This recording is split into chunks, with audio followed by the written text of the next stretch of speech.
जय गुरु जी, शुक्राना गुरु जी। जय श्री कृष्णा।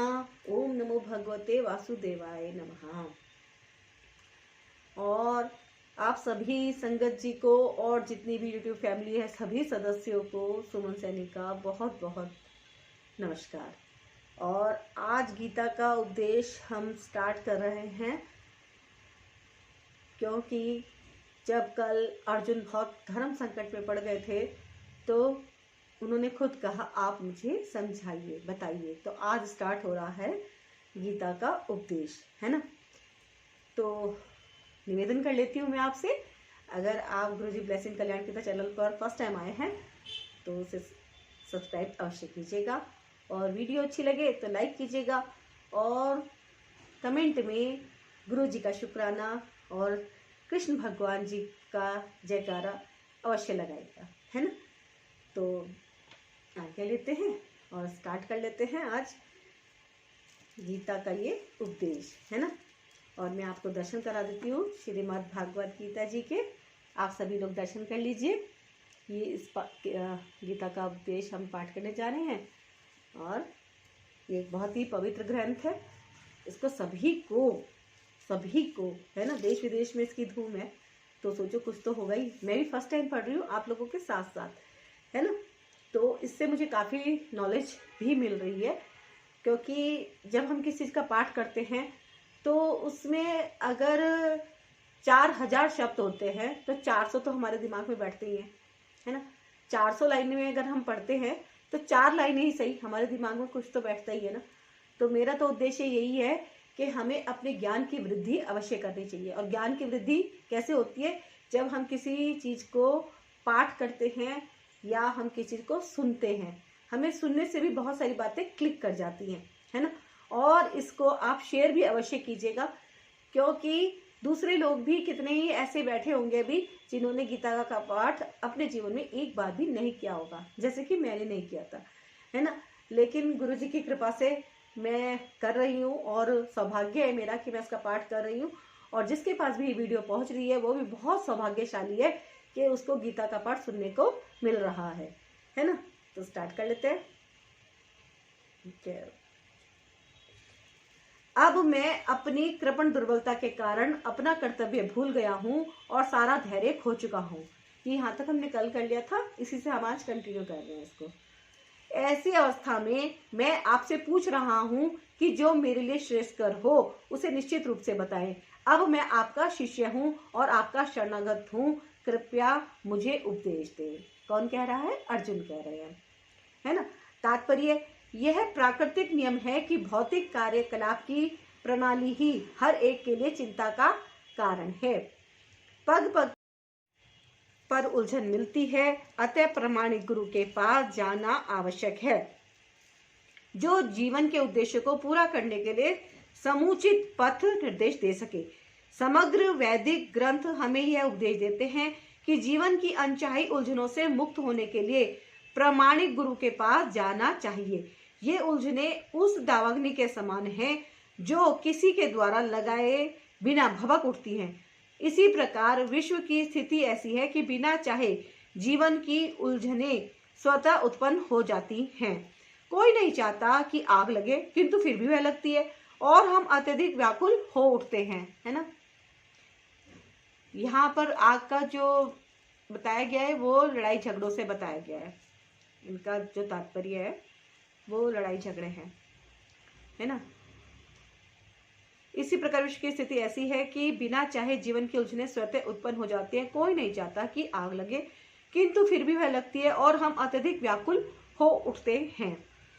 अतः वैदिक वाङ्मय उपदेश देता है कि जीवन की उलझनों को समझने तथा उनका समाधान करने के लिए हमें परंपरागत गुरु के पास जाना चाहिए। जिस व्यक्ति का प्रामाणिक गुरु होता है वह सब कुछ जानता है, अतः मनुष्य को भौतिक उलझनों में न रहकर गुरु के पास जाना चाहिए। यही इस श्लोक का तात्पर्य है। आखिर भौतिक उलझनों में कौन सा व्यक्ति पड़ता है? वह जो जीवन की समस्याओं को नहीं समझता। बृहदारण्यक उपनिषद में व्याकुल मनुष्य का वर्णन इस प्रकार हुआ है।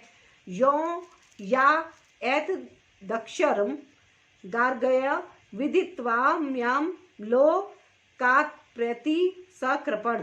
कृपण वह है जो मानव जीवन की समस्याओं को हल नहीं करता और आत्म साक्षात्कार के विज्ञान को समझे बिना कुकुर सुकुर की भांति इस प्रकार को त्याग कर चला जाता है, इस संसार को त्याग कर चला जाता है। इसमें ये बता रहे हैं कि कृपण वह है जो मानव जीवन की समस्याओं को हल नहीं करता और आत्म साक्षात्कार के विज्ञान को समझे बिना ही कुकुर सुकुर की भांति इस संसार को त्याग कर चला जाता है। अर्थात अगर हमारी मृत्यु बिना कुछ ज्ञान प्राप्त करे हो जाती है तो उसको बताया है कि कुकुर सुकुर की भांति संसार को त्याग कर चला गया है, अर्थात किसी जानवर की भांति आए और बस खाया पिया और चले गए। जबकि भगवान ने हमें यहाँ पे ज्ञान की वृद्धि करने के लिए ही भेजा है संसार में, ताकि हम कुछ ज्ञान की प्राप्ति करें और हमारा लेवल थोड़ा सा ऊंचा हो जाए। जीवन के लिए यह मनुष्य जीवन अत्यंत मूल्यवान निधि है। जीव के लिए यह जीवन अत्यंत मूल्यवान निधि है जिसका उपयोग वह अपने जीवन की समस्याओं को हल करने में कर सकता है। अतः जो इस अवसर का लाभ नहीं उठाता वह कृपण है। कृपण मतलब एहसान फरामोश है ना। ब्राह्मण इसके विपरीत होता है जो शरीर का उपयोग जीवन की समस्त समस्या को हल करने में करता है। या एत दक्षरम गार्गी विदित्वान् समालोका प्रति सा ब्राह्मणा। देहात्म बुद्धि वश कृपण या कंजूस लोग अपना सारा समय परिवार समाज देश आदि के अत्यधिक प्रेम में गंवा देते हैं। मनुष्य प्राय चर्म रोग के आधार पर अपने पारिवारिक जीवन अर्थात पत्नी बच्चों तथा परिजनों में आसक्त रहता है। इन्होंने कहा है कि जो इंसान सिर्फ पत्नी बच्चों में ही आसक्त रहता है वो एक चर्म रोग की तरह है। कृपण यह सोचता है कि वह अपने परिवार को मृत्यु से बचा सकता है। मतलब कि हमें अपने परिवार पे तो पूरा ध्यान देना ही चाहिए क्योंकि ये तो बहुत आवश्यक है, लेकिन साथ ही साथ हमें भक्ति के ऊपर भी उतना ही फोकस करना चाहिए, है ना। जो लोग भगवान की समय रहते भक्ति शुरू नहीं करते उनका टाइम काफी हद तक वेस्ट हो जाता है, वो गंवा देते हैं अपने उचित समय को, है ना। कृपण यह सोचता है कि वह अपने परिवार को मृत्यु से बचा सकता है अथवा वह ये सोचता है कि उसका परिवार या समाज उसे मृत्यु से बचा सकता है। ऐसी पारिवारिक आसक्ति निम्न पशुओं में भी पाई जाती है क्योंकि वे भी बच्चों की देखभाल करते हैं।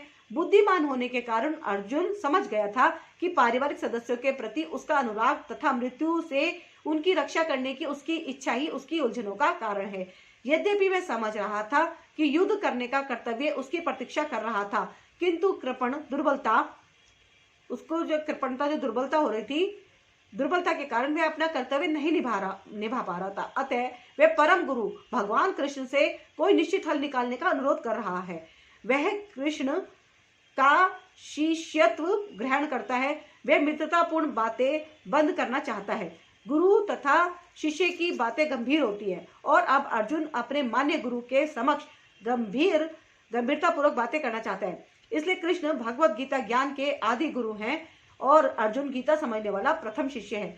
अर्जुन भगवत गीता को किस तरह समझता है यह गीता में वर्णित है। तो भी मूर्ख संसारी विद्वान बताते हैं कि किसी को मनुष्य रूप कृष्ण की नहीं बल्कि अजन्मा कृष्ण की शरण ग्रहण करनी चाहिए। कृष्ण के अंत तथा भारे में कोई अंतर नहीं है। इस ज्ञान के बिना जो भगवत गीता को समझने का प्रयास करता है वह सबसे बड़ा मूर्ख है। मुझे ऐसा कोई साधन नहीं दिखता जो मेरी इंद्रियों को सुखाने वाले इस शोक को दूर कर सके। स्वर्ग पर देवताओं के आधिपत्य की तरह इस धन धान्य संपन्न सारी पृथ्वी पर निष्कंटक राज्य करके भी मैं इस शोक को दूर नहीं कर सकूंगा। तात्पर्य, यद्यपि अर्जुन धर्म तथा सदाचार के नियमों पर आधारित अनेक तर्क प्रस्तुत करता है, किंतु ऐसा प्रतीत होता है कि वह अपने गुरु भगवान श्री कृष्ण की सहायता के बिना अपनी असली समस्या को हल नहीं कर पा रहा है। वह समझ गया था कि उसका तथाकथित ज्ञान उसकी उन समस्याओं को दूर करने में व्यर्थ है जो उसके सारे अस्तित्व शरीर को सुखाई दे रही है। उसे इन उलझनों को भगवान कृष्ण जैसे आध्यात्मिक गुरु की सहायता के बिना हल कर पाना असंभव लग रहा था। शैक्षिक ज्ञान, विद्वता, उच्च पद, ये सब जीवन की समस्याओं का हल करने में व्यर्थ है। यदि कोई इससे सहायता कर सकता है तो वह है एकमात्र गुरु। अतः निष्कर्ष यह निकला कि गुरु जो 100% कृष्ण भावना भावित होता है वही एकमात्र प्रमाणिक गुरु है और वही जीवन की समस्याओं को हल कर सकता है। भगवान चैतन्य ने कहा है कि जो कृष्ण भावनामृत के विज्ञान में दक्ष हो, कृष्ण तत्ववेत्ता हो, चाहे वे जिस किसी जाति का हो, वही वास्तविक गुरु है। कोई व्यक्ति चाहे वह विप्र वैदिक ज्ञान में दक्ष हो, निम्न जाति में जन्मा शूद्र हो या कि सन्यासी, यदि वह कृष्ण के विज्ञान में दक्ष कृष्ण तत्ववेत्ता है तो वह यथार्थ प्रामाणिक गुरु है। अतः कृष्ण तत्ववेत्ता हुए बिना कोई भी प्रामाणिक गुरु नहीं हो सकता। वैदिक साहित्य में भी कहा गया है, विद्वान ब्राह्मण भले ही वह संपूर्ण वैदिक ज्ञान में पारंगत क्यों न हो, यदि वह वैष्णव नहीं है या कृष्ण भावनामृत में दक्ष नहीं है तो गुरु बनने का पात्र नहीं है। किंतु शूद्र यदि वह वैष्णव या कृष्ण भक्त है तो गुरु बन सकता है। संसार की समस्याओं जन्म, जरा, व्याधि तथा मृत्यु की निवृत्ति धन संचय तथा आर्थिक विकास से संभव नहीं है। विश्व के विभिन्न भागों में ऐसे राज्य हैं जो जीवन की सारी सुविधाओं से तथा संपत्ति एवं आर्थिक विकास से पूरित हैं, किंतु फिर भी उनके सांसारिक जीवन की समस्याएं ज्यों की त्यों बनी हुई हैं। वे विभिन्न साधनों से शांति खोजते हैं, किंतु वास्तविक सुख उन्हें तभी मिल पाता है जब वे कृष्ण भावनामृत से युक्त कृष्ण के प्रमाणिक प्रतिनिधि के माध्यम से कृष्ण अथवा कृष्ण तत्वपूरक भगवत गीता तथा श्रीमद् भागवत के परामर्श को ग्रहण करते हैं। यदि आर्थिक विकास तथा भौतिक सुख किसी के पारिवारिक, सामाजिक, राष्ट्रीय या अंतर्राष्ट्रीय अव्यवस्था से उत्पन्न हुए शोक को दूर कर पाते तो अर्जुन यह ना कहता कि पृथ्वी का अप्रतिम राज्य या स्वर्गलोक में देवताओं की सर्वोच्चता भी उसके शोकों को दूर नहीं कर सकती। इसलिए उसने कृष्ण भावनामृत का ही आश्रय ग्रहण किया और यही शांति तथा समरसता का उचित मार्ग है। आर्थिक विकास या विश्व आधिपत्य प्राकृतिक प्रलय द्वारा किसी भी क्षण समाप्त हो सकता है, यहाँ तक कि चंद्रलोक जैसे उच्च लोकों की यात्रा भी, जिसके लिए मनुष्य प्रयत्नशील है, एक झटके में समाप्त हो सकती है। भगवत गीता इसकी पुष्टि करती है। क्षीणे पुण्ये मृत्यु लोकम विशंति। जब पुण्य कर्मों के फल समाप्त हो जाते हैं तो मनुष्य सुख के शिखर से जीवन के निम्नतम स्तर पर गिर जाता है। इस तरह से विश्व के अनेक राजनीतिज्ञों का पतन हुआ है, अतः अध पतन शोक का कारण बनता है। हर एक धार्मिक ग्रंथ में यही लिखा हुआ है कि जब पुण्यों का समापन होता है तो इंसान के सुख खत्म हो जाते हैं। पाप है तो दुख है, सुख के लिए पुण्य की वृद्धि करते रहना, निरंतर प्रयास करते रहना अति अनिवार्य है। शिव पुराण पढ़ी है मैंने, उसमें भी ऐसा ही शिव जी के द्वारा कहा गया है कि जब मनुष्य के पुण्य का उदय होता है तो सुखों की वृद्धि होती है और जब पाप कर्म ज्यादा हो तो फिर दुख होते हैं। तो मनुष्य का धर्म बनता है कि वो अपने पुण्यों की वृद्धि के लिए निरंतर कोई ना कोई कार्य हमेशा भगवान के प्रति समर्पित करता ही रहे, अपनी सेवा भगवान को देता रहे, है ना। गीता को सुनना, ये भी कानों के द्वारा अगर हम सुन रहे हैं तो ये भी एक सेवा ही है, क्योंकि हम क्या कर रहे हैं, अपना समय दे रहे हैं। मैं बोल रही हूँ, है ना, और आप सुन रहे हैं, तो जो सुन रहा है वो भी पुण्य का भागीदार है। और अगर आप इसको आगे दूसरे को सुनाते हैं, है ना, तो भी आपका पुण्य में वृद्धि होती ही है। अतः यदि हम सदा के लिए शोक का निवारण चाहते हैं तो कृष्ण की शरण ग्रहण करनी होगी, जिस तरह अर्जुन ने की। अर्जुन ने कृष्ण से प्रार्थना की कि वे उसकी समस्या का निश्चित समाधान कर दे, और यही कृष्ण भावनामृत की विधि है। संजय ने कहा, इस प्रकार कहने के बाद शत्रुओं का दमन करने वाला अर्जुन कृष्ण से बोला, हे गोविंद, मैं युद्ध नहीं करूंगा, और चुप हो गया। है ना, कितना ज्यादा, अगर हम इसको गीता को पढ़ रहे हैं और पढ़ने के बावजूद हम ऐसा फील करते हैं कि भाई कैसा लग रहा होगा, तो सच में सोचो कि अर्जुन को सच में कैसा लग रहा होगा ना, क्योंकि वास्तव में जिनके साथ वो बचपन में खेला, जो उनके गुरु हैं, पितामह हैं, और उनके सामने वो अब तीर लेके कैसे खड़ा हो जाए, है ना। तो बड़ा ही धर्म संकट है। तो अब आ गए हैं संजय जी, बोल रहे हैं, संजय ने कहा, इस प्रकार कहने के बाद शत्रुओं का दमन करने वाला अर्जुन कृष्ण से बोला, हे गोविंद, मैं युद्ध नहीं करूंगा, और चुप हो गया। तात्पर्य, धृतराष्ट्र को यह जानकर परम प्रसन्नता हुई होगी कि अर्जुन युद्ध ना करके युद्ध भूमि छोड़कर भिक्षाटन करने जा रहा है।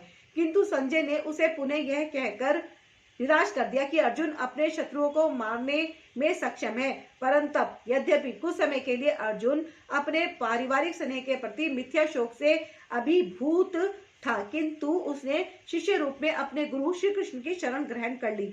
इससे सूचित होता है कि शीघ्र ही वह इस शोक से निर्वृत्त हो जाएगा और आत्म साक्षात्कार या कृष्ण भावनामृत के पूर्ण ज्ञान से प्रकाशित होकर पुनः युद्ध करेगा। इस तरह धृतराष्ट्र का हर्ष भंग हो जाएगा। हे भरतवंशी धृतराष्ट्र, उस समय दोनों सेनाओं के मध्य शोक गमन अर्जुन से कृष्ण ने मानो हंसते हुए ये शब्द कहे। हे भरतवंशी धृतराष्ट्र, उस समय दोनों सेनाओं के मध्य शोक मग्न अर्जुन से कृष्ण ने मानो हंसते हुए ये शब्द कहे। तात्पर्य, दो घनिष्ठ मित्रों अर्थात ऋषिकेश तथा गुडाकेश के मध्य वार्ता चल रही थी। मित्र के रूप में दोनों का पद समान था, किंतु इनमें से एक स्वेच्छा से दूसरे का शिष्य बन गया। कृष्ण हंस रहे थे क्योंकि उनका मित्र अब उनका शिष्य बन गया था। सबों के स्वामी होने के कारण वे सदैव शेष पद पर रहते हैं, तो भी भगवान अपने भक्त के लिए सखा, पुत्र या प्रेमी बनना स्वीकार करते हैं। किंतु जब उन्हें गुरु रूप में अंगीकार कर लिया गया तो उन्होंने तुरंत गुरु की भूमिका निभाने के लिए शिष्य से गुरु की भांति गंभीरतापूर्वक बातें की, जैसे कि अपेक्षित है। ऐसा प्रतीत होता है कि गुरु तथा शिष्य की यह वार्ता दोनों सेनाओं की उपस्थिति में हुई, जिससे सारे लोग लाभान्वित हुए। अतः भगवत गीता का संवाद किसी एक व्यक्ति, समाज या जाति के लिए नहीं अपितु सबों के लिए है, और उसे सुनने के लिए शत्रु या मित्र समान रूप से अधिकारी हैं। श्री भगवान ने कहा, तुम पांडित्य पूर्ण वचन कहते हो, उनके लिए शोक कर रहे हो जो शोक करने योग्य नहीं है। जो विद्वान होते हैं वे ना तो जीवित के लिए न ही मृत के लिए शोक करते हैं।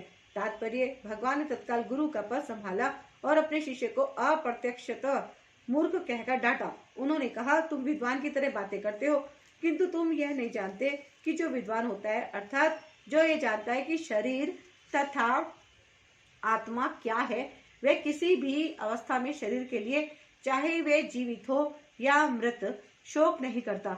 अगले अध्यायों से यह स्पष्ट हो जाएगा कि ज्ञान का अर्थ पदार्थ तथा आत्मा एवं इन दोनों के नियामक को जानना है। अर्जुन का तर्क था कि राजनीति या समाज नीति की अपेक्षा धर्म को अधिक महत्व मिलना चाहिए, किंतु उसे यह ज्ञात न था कि पदार्थ, आत्मा तथा परमेश्वर का ज्ञान धार्मिक सूत्रों से भी अधिक महत्वपूर्ण है। और चूंकि उसमें इस ज्ञान का अभाव था, अतः उसे विद्वान नहीं बनना चाहिए था। और चूंकि वह अत्यधिक विद्वान नहीं था, इसलिए वह शोक के सर्वथा अयोग्य वस्तु के लिए शोक कर रहा था। यह शरीर जन्मता है और आज या कल इसका विनाश निश्चित है। अतः शरीर उतना महत्वपूर्ण नहीं है जितना कि आत्मा। जो इस तथ्य को जानता है वही असली विद्वान है और उसके लिए शोक का कोई कारण नहीं हो सकता। ऐसा कभी नहीं हुआ कि मैं ना रहा हूँ या तुम ना रहे हो, अथवा ये समस्त राजा ना रहे हो, और ना ऐसा है कि भविष्य में हम लोग यहीं रहेंगे।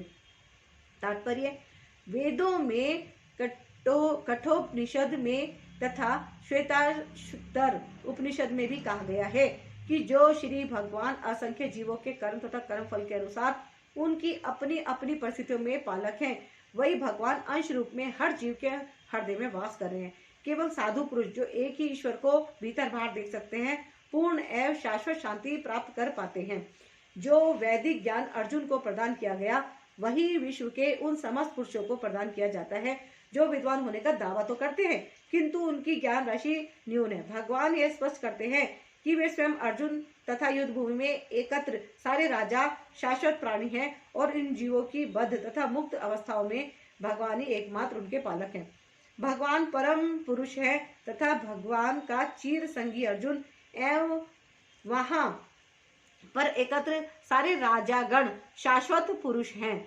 ऐसा नहीं है कि वे भूतकाल में प्राणियों के रूप में अलग अलग उपस्थित नहीं थे, और ऐसा भी नहीं है कि वे शाश्वत पुरुष बने नहीं रहेंगे। उनका अस्तित्व भूतकाल में था और भविष्य में भी निर्बाध रूप से बना रहेगा। अतः किसी के लिए शोक करने की कोई बात नहीं है। यह मायावादी सिद्धांत की मुक्ति के बाद आत्मा माया के आवरण से पृथक होकर निराकार ब्रह्म में लीन हो जाएगा और अपना अस्तित्व खो देगा। यहाँ पर परम अधिकारी भगवान कृष्ण द्वारा पुष्ट नहीं हो पाता, ना ही सिद्धांत का समर्थन हो पाता है कि बद्ध अवस्था में ही हम अस्तित्व का चिंतन करते हैं। यहाँ पर कृष्ण स्पष्टतः कहते हैं कि भगवान तथा अन्यों का अस्तित्व भविष्य में भी अक्षुण्ण रहेगा, जिसकी पुष्टि उपनिषदों द्वारा भी होती है। कृष्ण का यह कथन प्रमाणिक है, क्योंकि कृष्ण मायावश्य नहीं है। यदि अस्तित्व तथ्य न होता तो फिर कृष्ण इतना बल क्यों देते, और वह भी भविष्य के लिए। मायावादी यह तर्क कर सकते हैं कि कृष्ण द्वारा कथित अस्तित्व आध्यात्मिक ना होकर भौतिक है। यदि हम इस तर्क को कि अस्तित्व भौतिक होता है स्वीकार कर भी ले, फिर कोई कृष्ण के अस्तित्व को किस प्रकार पहचानेगा। कृष्ण भूतकाल में भी अपने अस्तित्व की पुष्टि करते हैं और भविष्य में भी अपने अस्तित्व की पुष्टि करते हैं। अर्जुन को समझा रहे हैं कृष्ण की मैं तो पहले भी था, अभी भी हूं और बाद में भी रहूंगा। उन्होंने अपने अस्तित्व की पुष्टि कई प्रकार से की है और निराकार ब्रह्म उनके अधीन घोषित किया जा चुका है। उन्होंने बताया कि जो परमात्मा है वो निराकार है। कृष्ण सदा सर्वदा अपना अस्तित्व बनाए रहे हैं। यदि उन्हें सामान्य चेतना वाले सामान्य व्यक्ति के रूप में माना जाता है तो प्रमाणिक शास्त्र के रूप में उनकी भगवत गीता की कोई महत्ता नहीं होगी। एक सामान्य व्यक्ति मनुष्य के 4 अवगुणों के कारण श्रवण करने योग्य शिक्षा देने में असमर्थ रहता है। गीता ऐसे साहित्य से ऊपर है। कोई भी संसारी ग्रंथ गीता की तुलना नहीं कर सकता। श्री कृष्ण को सामान्य व्यक्ति मान लेने पर गीता की सारी महत्ता जाती रहती है। मायावादियों का तर्क है कि इस श्लोक में वर्णित द्वैत लौकिक है और शरीर के लिए प्रयुक्त हुआ है, किंतु इसके पहले वाले श्लोक में ऐसी देहात्म बुद्धि की निंदा की गई है। एक बार जीवों की देहात्म बुद्धि की निंदा करने के बाद यह कैसे संभव है कि कृष्ण पुनः शरीर पर उसी वक्तव्य को दोहराते। अतः यह अस्तित्व आध्यात्मिक आधार पर स्थापित है और इसकी पुष्टि रामानुजाचार्य तथा अन्य आचार्यों ने भी की है। गीता में कई स्थलों पर इसका उल्लेख है कि यह आध्यात्मिक अस्तित्व केवल भगवत भक्तों द्वारा ये है। जो लोग भगवान कृष्ण का विरोध करते हैं उनकी इस महान साहित्य तक पहुंच नहीं हो पाती। कहते हैं जो लोग कृष्ण भगवान को नहीं मानते या उनका विरोध करते हैं या उनको ईश्वर मानते ही नहीं, सिर्फ एक आम इंसान मानते हैं, तो उन लोगों के पास ये भगवत गीता पहुंचती भी नहीं है। अभक्तों द्वारा गीता के उपदेशों को समझने का प्रयास मधुमक्खी द्वारा मधु पात्र चाटने के सदृश है। पात्र को खोले बिना मधु को नहीं चखा जा सकता। इसी प्रकार भगवत गीता के रहस्यवाद को केवल एक भक्त ही समझ सकते हैं, अन्य कोई नहीं। जैसा कि इसके 4th अध्याय में कहा गया है, ना ही गीता का स्पर्श ऐसे लोग कर पाते हैं जो भगवान के अस्तित्व का ही विरोध करते हैं। अर्थात वो लोग इस ग्रंथ को, इस किताब को टच भी नहीं कर पाते जो लोग नास्तिक हैं। भगवान ने सबको इसके स्पर्श की इजाजत भी नहीं दी है ना। तो शुक्राना है प्रभु जी, शुक्राना है कृष्ण भगवान का कि हम इसको पढ़ रहे हैं और सुन रहे हैं, है ना। ना ही गीता का स्पर्श ऐसे लोग कर पाते हैं जो भगवान के अस्तित्व का ही विरोध करते हैं। अतः मायावादियों द्वारा गीता की व्याख्या मानो समग्र सत्य का सरासर भ्रामक निरूपण है। भगवान चैतन्य ने मायावादियों द्वारा की गई गीता की व्याख्याओं को पढ़ने का निषेध किया है और चेतावनी दी है कि जो कोई ऐसा मायावादी दर्शन को ग्रहण करता है वह गीता के वास्तविक रहस्य को समझ पाने में असमर्थ रहता है। यदि अस्तित्व का अभिप्राय अनुभव गम्य ब्रह्मांड से है तो भगवान द्वारा उपदेश देने की कोई आवश्यकता नहीं थी। आत्मा तथा परमात्मा का द्वैत शाश्वत तथ्य है और इसकी पुष्टि वेदों द्वारा होती है, जैसा कि ऊपर कहा जा चुका है। जिस प्रकार शरीरधारी आत्मा इस वर्तमान शरीर में बाल्यावस्था से तरुणावस्था में और फिर वृद्धावस्था में निरंतर अग्रसर होती ही रहती है, उस प्रकार मृत्यु होने पर आत्मा दूसरे शरीर में चला जाता है।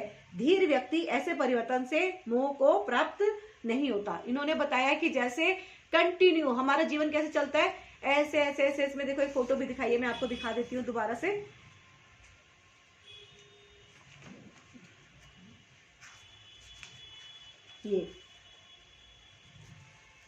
ये देखिए इसमें कैसे दिखाया है ये फोटो, मैं कैमरे के पास ले आती हूँ।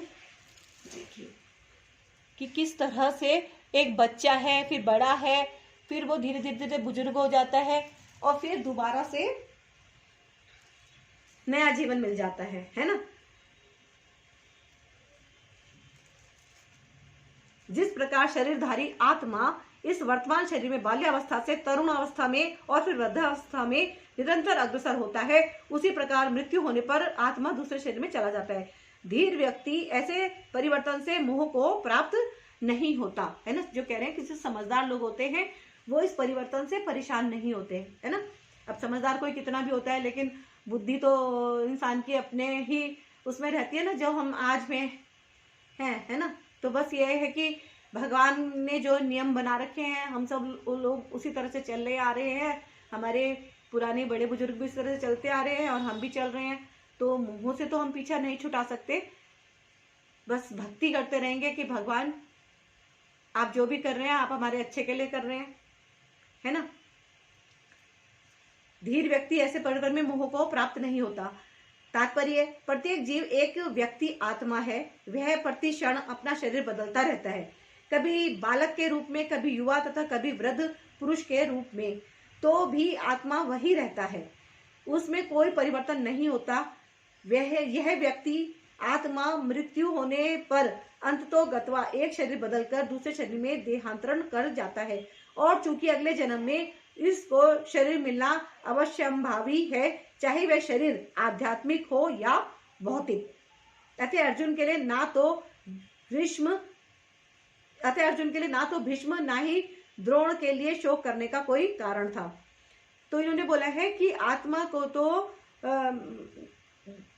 डेथ होने के बाद, मृत्यु होने के बाद शरीर मिलेगा ही मिलेगा। अब वो शरीर आध्यात्मिक मिलेगा या भौतिक मिलेगा ये उसके पुण्य कर्मों पर निर्भर करता है ना। आध्यात्मिक मतलब मोक्ष, अब भगवान ही देंगे उनको प्यारा प्यारा सा शरीर, और भौतिक मतलब जो ये मृत्यु लोक में मिलता है 5 तत्वों का बना हुआ शरीर। अतः अर्जुन के लिए ना तो भीष्म ना ही द्रोण के लिए शोक करने का कोई कारण था, अपितु उसे प्रसन्न होना चाहिए था कि वे अपने पुराने शरीरों को बदलकर नए शरीर ग्रहण करेंगे और इस तरह वे नई शक्ति प्राप्त करेंगे। ऐसे शरीर परिवर्तन से जीवन में किए कर्म के अनुसार नाना प्रकार के सुखों, भोग या कष्टों का लेखा हो जाता है। चूंकि भीष्म और द्रोण साधु पुरुष थे, इसलिए अगले जन्म में उन्हें आध्यात्मिक शरीर प्राप्त होंगे, नहीं तो कम से कम उन्हें स्वर्ग में भोग करने के अनुरूप शरीर तो प्राप्त होंगे ही। अतः दोनों ही दशाओं में शोक का कोई कारण नहीं था। कितना क्लियरली कृष्ण भगवान अर्जुन को समझा रहे हैं, है ना। जिस मनुष्य को व्यक्ति, आत्मा, परमात्मा तथा भौतिक और आध्यात्मिक प्रकृति का पूर्ण ज्ञान होता है वह धीर कहलाती है। आत्मा के एकात्मवाद का मायावादी सिद्धांत मान्य नहीं हो सकता, क्योंकि आत्मा के इस प्रकार विखंडन से परमेश्वर विखंडनीय या परिवर्तनशील हो जाएगा, जो परमात्मा के अपरिवर्तनीय होने के सिद्धांत के विरुद्ध होगा। गीता में पुष्टि हुई है कि परमात्मा के खंडों का शाश्वत सनातन अस्तित्व है, जिन्हें क्षर कहा जाता है, अर्थात उनमें भौतिक प्रकृति में गिरने की प्रवृत्ति होती है। ये भिन्न अंश खंड नित्य भिन्न रहते हैं, यहाँ तक कि मुक्ति के बाद भी व्यक्ति आत्मा जैसे का तैसा भिन्न अंश बना रहता है, किंतु एक बार मुक्त होने पर वह श्री भगवान के साथ सच्चिदानंद रूप में रहता है। परमात्मा पर प्रतिबिंबवाद का सिद्धांत व्यवहार किया जा सकता है, जो प्रत्येक शरीर में विद्यमान रहता है। वह व्यक्ति जीव से भिन्न होता है। जब आकाश का प्रतिबिंब जल में पड़ता है तो प्रतिबिंब में सूर्य, चंद्र तथा तारे सभी कुछ रहते हैं। तारों की तुलना जीवों से तथा सूर्य या चंद्र की परमेश्वर से की जा सकती है। व्यक्ति अंश आत्मा को अर्जुन के रूप में और परमात्मा को श्री भगवान के रूप में प्रदर्शित किया जाता है, जैसा कि चतुर्थ अध्याय के प्रारंभ में स्पष्ट है। वे एक ही स्तर पर नहीं होते। यदि अर्जुन कृष्ण के समान स्तर पर हो और कृष्ण अर्जुन से श्रेष्ठ ना हो, तो उनमें उपदेशक तथा उपदिष्ट का संबंध अर्थहीन होगा। यदि ये दोनों माया द्वारा मोहित होते हैं तो एक को उपदेशक तथा दूसरे को उपदिष्ट होने की कोई आवश्यकता नहीं है। ऐसा उपदेश व्यर्थ होगा, क्योंकि माया के चंगुल में रहकर कोई भी प्रामाणिक उपदेशक नहीं बन सकता। ऐसी परिस्थितियों में यह मान लिया जाता है कि भगवान कृष्ण परमेश्वर हैं, जो पद में माया द्वारा विस्तृत अर्जुन रूपी जीव से श्रेष्ठ हैं। पद में मतलब ऊंचे हैं। पद में अर्जुन और वो कृष्ण भगवान दोनों के दोनों इक्वल एक व्यक्ति का रूप दिख रहे हैं, लेकिन पद में वो क्योंकि भगवान है तो वो परमेश्वर है, कि भगवान कृष्ण परमेश्वर है जो पद में माया द्वारा विस्तृत अर्जुन रूपी जीव से श्रेष्ठ हैं।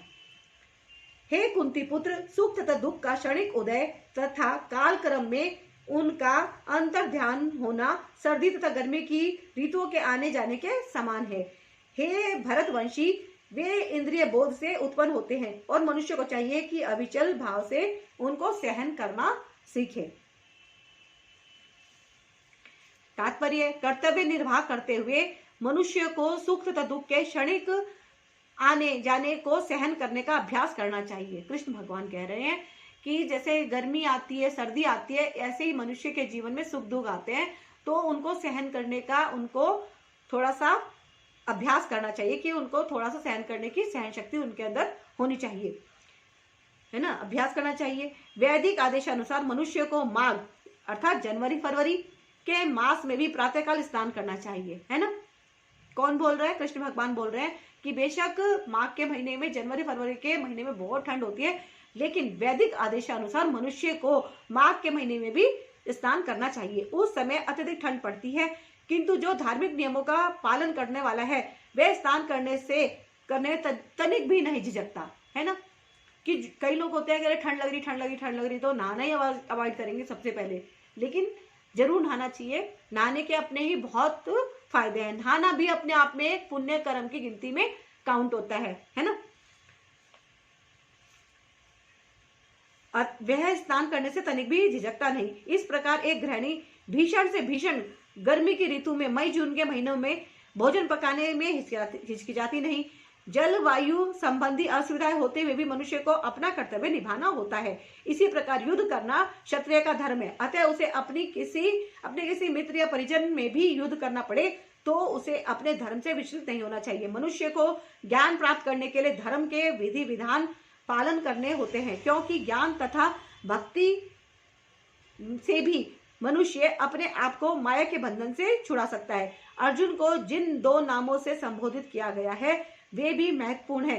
कौन्तेय कहकर संबोधित करने से यह प्रकट होता है कि वह अपनी माता की ओर मातृ कुल से संबंधित है, और भारत कहने से उसके पिता की ओर पितृकुल से संबंध प्रकट होता है।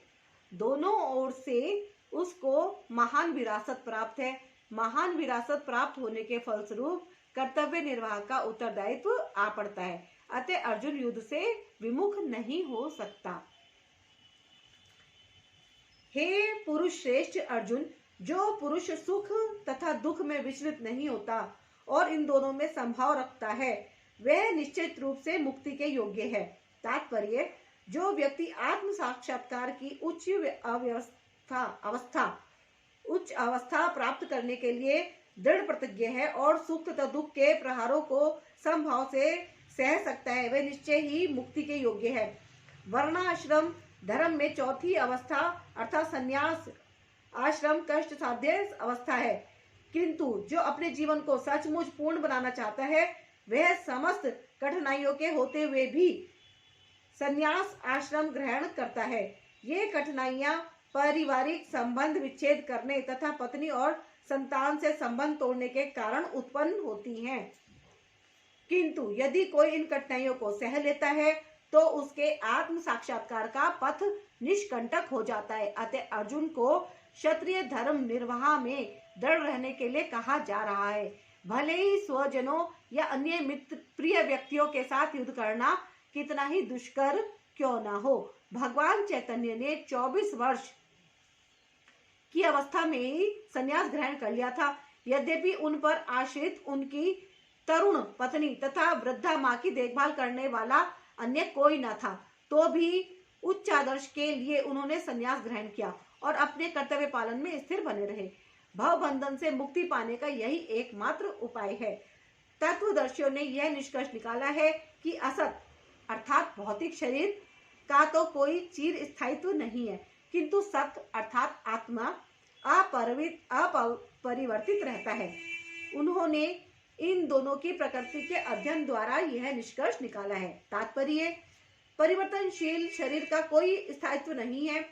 आधुनिक चिकित्सा विज्ञान ने भी यह स्वीकार किया है कि विभिन्न कोशिकाओं की क्रिया प्रतिक्रिया द्वारा शरीर प्रतिक्षण बदलता रहता है। इस तरह शरीर में वृद्धि तथा वृद्धावस्था आती रहती है, किंतु शरीर तथा मन में निरंतर परिवर्तन होने पर भी आत्मा स्थायी रहती है। यही पदार्थ तथा आत्मा का अंतर है ना। स्वभावत शरीर नित्य परिवर्तनशील है और आत्मा शाश्वत है। तत्वदर्शियों ने, चाहे वे निर्विशेषवादी हों या सगुणवादी, इस निष्कर्ष की स्थापना की है। विष्णु पुराण में कहा गया है कि विष्णु तथा उनके धाम स्वयं प्रकाश से प्रकाशित हैं, है ना। विष्णु पुराण में बताया गया है कि जो विष्णु धाम है, विष्णु लोक है, वहां पे ये सूर्य चंद्रमा वगैरह नहीं है, वो स्वयं ही प्रकाशित है। सत तथा असत शब्द आत्मा तथा भौतिक पदार्थ के ही घोतक है। सभी तत्वदर्शियों की यह स्थापना है। यहीं से भगवान द्वारा अज्ञान से मोहग्रस्त जीवों को उपदेश देने का शुभारंभ होता है। अज्ञान को हटाने के लिए आराधक और आराध्य के बीच पुनः शाश्वत संबंध स्थापित करना होता है और फिर अंश रूप जीवों तथा श्री भगवान के अंतर को समझना होता है। कोई भी व्यक्ति आत्मा के अध्ययन द्वारा परमेश्वर के स्वभाव को समझ सकता है। आत्मा तथा परमात्मा का अंतर अंश तथा पूर्ण के अंतर के रूप में है। वेदांत सूत्र तथा श्रीमद् भागवत में परमेश्वर को समस्त उद्भवों प्रकाश का मूल माना जाता है। ऐसे उद्भवों का अनुभव परा तथा अपरा प्रकृति कर्मों द्वारा किया जाता है। जीव का संबंध परा प्रकृति से है, जैसा कि 7वें अध्याय से स्पष्ट होगा। यद्यपि शक्ति तथा शक्तिमान में कोई अंतर नहीं है, किंतु शक्तिमान को परम माना गया है और शक्ति या प्रकृति को गौण। अतः सारे जीव उसी तरह परमेश्वर के सदैव अधीन रहते हैं, जिस प्रकार सेवक स्वामी के या शिष्य गुरु के अधीन रहता है। अज्ञानावस्था में ऐसे स्पष्ट ज्ञान को समझ पाना असंभव है। अतः ऐसे अज्ञान को दूर करने के लिए सदा सर्वदा के लिए जीवों को प्रबुद्ध करने हेतु भगवान भगवद गीता का उपदेश देते हैं। श्री कृष्ण। जो सारे शरीर में व्याप्त है, उसे ही तुम अविनाशी समझो। उस अव्यय आत्मा को नष्ट करने में कोई भी समर्थ नहीं है। तात्पर्य, इस श्लोक में संपूर्ण शरीर में व्याप्त आत्मा की प्रकृति का अधिक स्पष्ट वर्णन हुआ है। सभी लोग समझते हैं कि जो सारे शरीर में व्याप्त है वे चेतना है। प्रत्येक व्यक्ति को शरीर में किसी अंश या पूरे भाग में सुख दुख का अनुभव होता है, किंतु चेतना की यह व्याप्ति किसी के शरीर तक ही सीमित रहती है। एक शरीर के सुख तथा दुख का बोध दूसरे शरीर को नहीं हो पाता। फलतः प्रत्येक शरीर में व्यष्टि आत्मा है और इस आत्मा की उपस्थिति का लक्षण व्यष्टि चेतना द्वारा परिलक्षित होता है। इस आत्मा को बाल के अग्रभाग के 10,000वें भाग के तुल्य बताया जाता है। श्वेताश्तर उपनिषद में इसकी पुष्टि हुई है। यदि बाल के अग्रभाग को 100 भागों में विभाजित किया जाए और फिर इनमें से प्रत्येक भाग को 100 भागों में विभाजित किया जाए, तो इस तरह के प्रत्येक भाग की माप आत्मा का परिमाप है। इस प्रकार यही कथन निम्नलिखित श्लोक में मिलता है। आत्मा के परमाणुओं के अनंत कण हैं, जो माप में बाल के अगले भाग अर्थात नोक के 10,000वें भाग के बराबर है। सोचो आत्मा क्या चीज है, कितनी जरा सी आत्मा है। सिर्फ एनर्जी तो है आत्मा, और क्या है ना।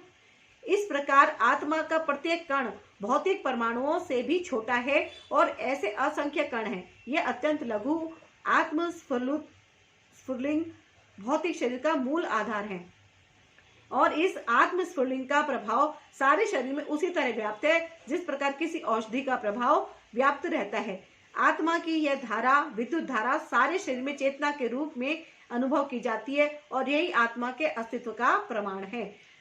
सामान्य से सामान्य व्यक्ति भी समझ सकता है कि वह भौतिक शरीर चेतना रहित होने पर मृतक हो जाता है और शरीर में इस चेतना को किसी भी भौतिक उपचार से वापस नहीं लाया जा सकता। अतः यह चेतना भौतिक संयोग के फलस्वरूप नहीं है, अपितु आत्मा के कारण है। मुंडक उपनिषद में सूक्ष्म परमाणविक आत्मा की ओर अधिक विवेचना हुई है। आत्मा आकार में अणुतुल्य है, जिसे पूर्ण बुद्धि के द्वारा जाना जा सकता है। यह अणु आत्मा 5 प्रकार के प्राणों से तैर रहा है: प्राण, अपान, व्यान, समान तथा उदान। यह हृदय के भीतर स्थित है और देहधारी जीव के पूरे शरीर में अपना प्रभाव का विस्तार करता है। जब आत्मा को 5 वायुओं के कल्मश से शुद्ध कर लिया जाता है तो इसका आध्यात्मिक प्रभाव प्रकट होता है। हठ योग का प्रयोजन विविध आसनों द्वारा इन 5 प्रकार के प्राणों को नियंत्रित करना है जो आत्मा को घेरे हुए हैं। यह योग किसी भौतिक लाभ के लिए नहीं, अपितु भौतिक आकाश के बंधन से अणु आत्मा की मुक्ति के लिए किया जाता है। इस प्रकार अणु आत्मा को सारे वैदिक साहित्य ने स्वीकारा है और प्रत्येक बुद्धिमान व्यक्ति अपने व्यवहारिक अनुभव से इसका प्रत्यक्ष अनुभव करता है। केवल मूर्ख व्यक्ति ही इस अणु आत्मा को सर्वव्यापी विष्णु तत्व के रूप में सोच सकता है। अणु आत्मा का प्रभाव पूरे शरीर में व्याप्त हो सकता है। मुंडक उपनिषद के अनुसार यह अणु आत्मा प्रत्येक जीव के हृदय में स्थित है और चूंकि भौतिक विज्ञानी इस अणु आत्मा को माप सकने में असमर्थ है, अतः उनमें से कुछ ये अनुभव करते हैं कि आत्मा है ही नहीं। व्यष्टि आत्मा तो निसंदेह परमात्मा के साथ हृदय में है और इसलिए शारीरिक गतियों की सारी शक्ति शरीर के इसी भाग से उद्भूत है। जो लाल रक्त कण फेफड़ों से ऑक्सीजन ले जाते हैं वे आत्मा से ही शक्ति प्राप्त करते हैं। अतः जब आत्मा इस स्थान से निकल जाता है तो रक्तोत्पादक संलयन फ्यूजन बंद हो जाता है।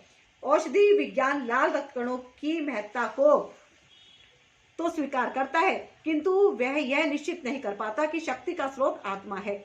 जो भी हो, औषधि विज्ञान यह स्वीकार करता है कि शरीर की सारी शक्ति का उद्गम स्थल हृदय है। पूर्ण आत्मा के ऐसे अणुकणों की तुलना सूर्य प्रकाश के कणों से की जाती है। इस सूर्य प्रकाश में असंख्य तेजोमय अणु होते हैं। इसी प्रकार परमेश्वर के अंश उनकी किरणों के परमाणु स्फुलिंग है और प्रभा या पराशक्ति कहलाते हैं। अतः चाहे कोई वैदिक ज्ञान का अनुगामी हो या आधुनिक विज्ञान का, वह शरीर में आत्मा के अस्तित्व को नकार नहीं सकता। भगवान ने स्वयं भगवद गीता में आत्मा के इस विज्ञान का विशद वर्णन किया है।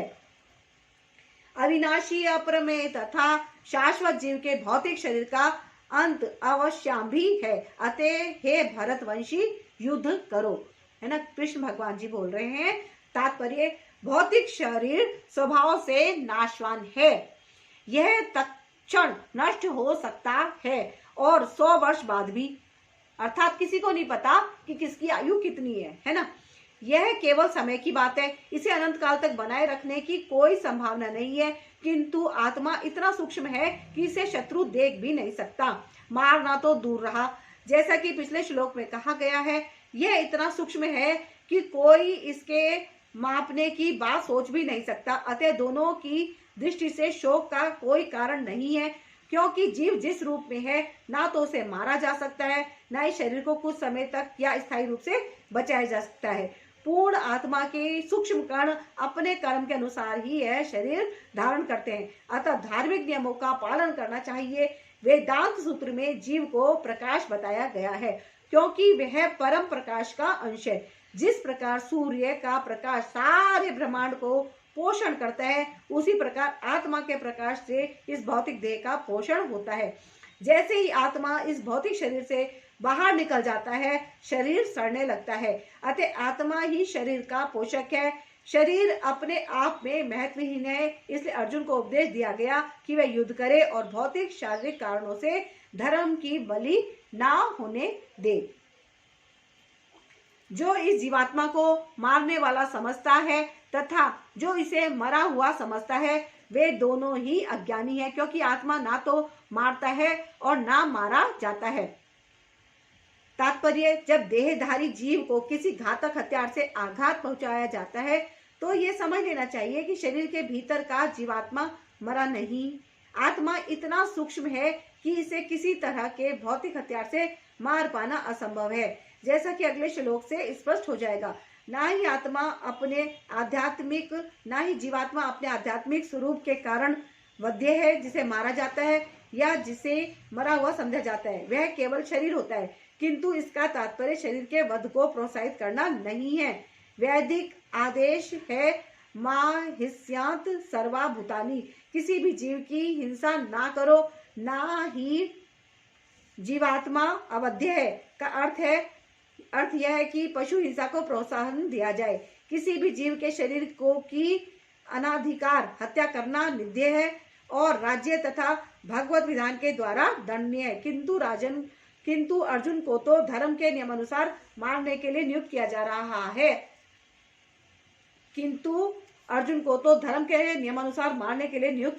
था, किसी पागलपन वश नहीं। आत्मा के लिए किसी भी काल में ना तो जन्म है ना मृत्यु। वह ना तो कभी जन्मा है, ना जन्म लेता है, ना जन्म लेगा।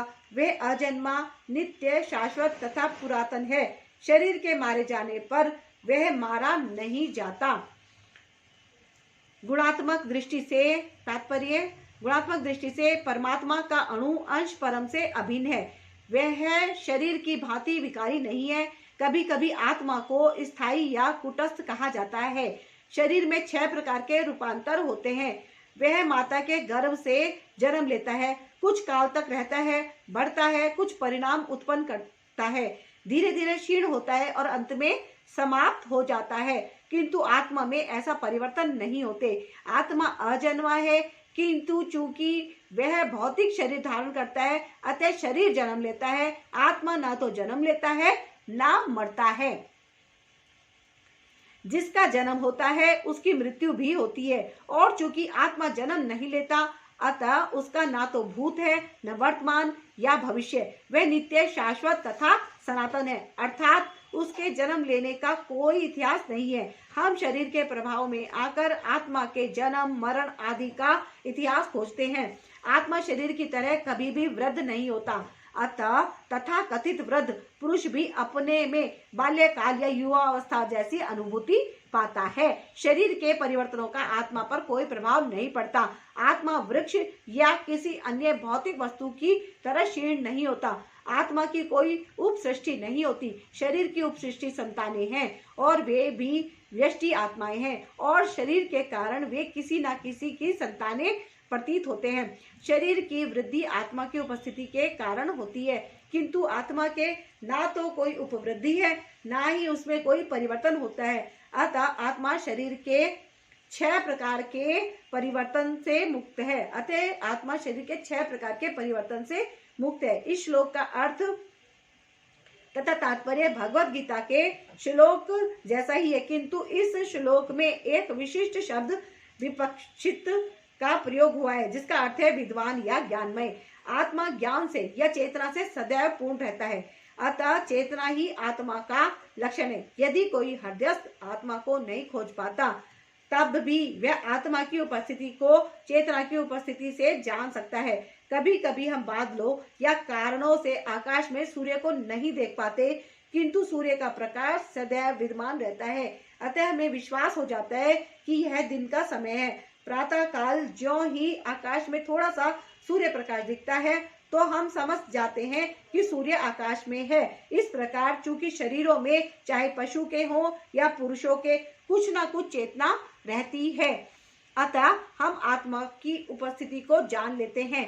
किंतु जीव की यह चेतना परमेश्वर की चेतना से भिन्न है, क्योंकि परम चेतना तो सर्वज्ञ है, भूत, वर्तमान तथा भविष्य के ज्ञान से पूर्ण।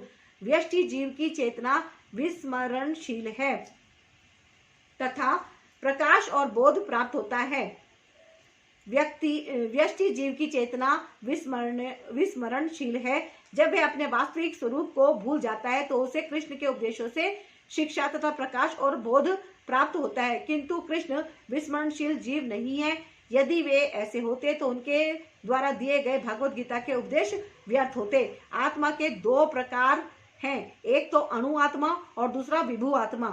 काठोपनिषद में इसकी पुष्टि इस प्रकार हुई है, परमात्मा तथा अणु आत्मा दोनों शरीर रूपी उसी वृक्ष में जीव के हृदय में विद्यमान है और इनमें से जो समस्त इच्छाओं तथा शोकों से मुक्त हो चुका है वही भगवत कृपा से आत्मा की महिमा को समझ सकता है।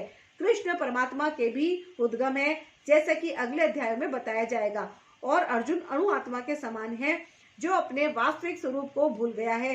अतः उसे कृष्ण द्वारा या उनके प्रामाणिक प्रतिनिधि गुरु द्वारा प्रबुद्ध किए जाने की आवश्यकता है। हे पार्थ, जो व्यक्ति यह जानता है कि आत्मा अविनाशी, अजन्मा, शाश्वत तथा अव्यय है, वह भला किसी को कैसे मार सकता है या मरवा सकता है। तात्पर्य, प्रत्येक वस्तु की समुचित उपयोगिता होती है और जो ज्ञानी होता है वह जानता है कि किसी वस्तु का कहाँ और कैसे प्रयोग किया जाए। इसी प्रकार हिंसा की भी अपनी उपयोगिता है और इसका उपयोग इसे जानने वालों पर निर्भर करता है। यद्यपि हत्या करने वाले व्यक्ति को न्याय संहिता के अनुसार प्राण दंड दिया जाता है, किंतु न्यायाधीश को दोषी नहीं ठहराया जा सकता, क्योंकि वह न्याय संहिता के अनुसार ही दूसरे व्यक्ति पर हिंसा किए जाने का आदेश देता है। मनुष्य के विधि ग्रंथ मनु संहिता में इसका समर्थन किया गया है कि हत्यारे को प्राण दंड देना चाहिए, जिससे उसे अगले जीवन में अपना पाप कर्म भोगना ना पड़े।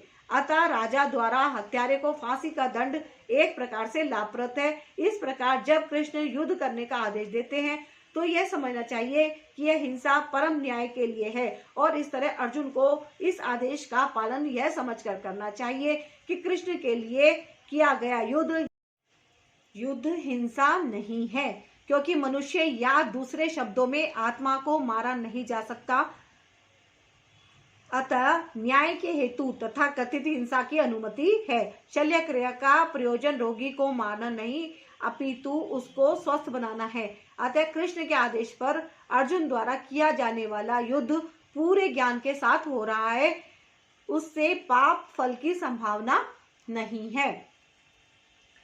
जिस प्रकार मनुष्य पुराने वस्त्रों को त्याग कर नए वस्त्र धारण करता है, उसी प्रकार आत्मा पुराने तथा व्यर्थ के शरीर को त्याग कर नवीन भौतिक शरीर धारण करती है।